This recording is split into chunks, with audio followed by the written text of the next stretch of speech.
की शिरूर लोकसभा मतदारसंघाचे आमचे उमेदवार माननीय शिवाजीराव आढळराव पाटील हे 25 एप्रिलला 2024ला सकाळी 11 वाजता आपला उमेदवारी अर्ज दाखल करणार आहेत.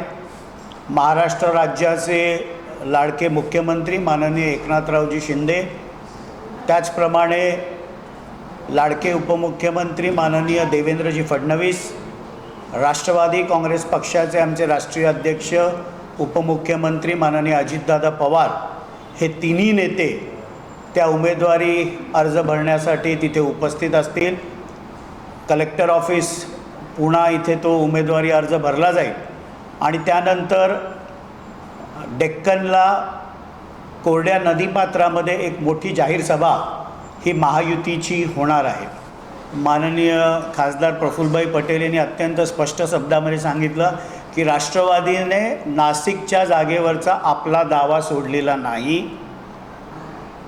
जरी ज्येष्ठ मंत्री माननीय छगन भुजबळ साहेब यांनी आपली भूमिका विस्तृतपणे मांडली आहे, तरी नाशिकच्या जागेवरनं राष्ट्रवादी काँग्रेस पक्षाने आपला दावा सोडलेला नाही.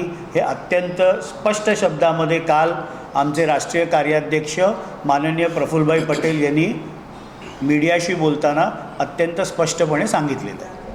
टाइम्स डिजिटलला लाईक करा, सबस्क्राईब करा, शेअर करा आणि बेल आयकॉन दाबायला विसरू नका. पाहत रहा टाइम्स डिजिटल.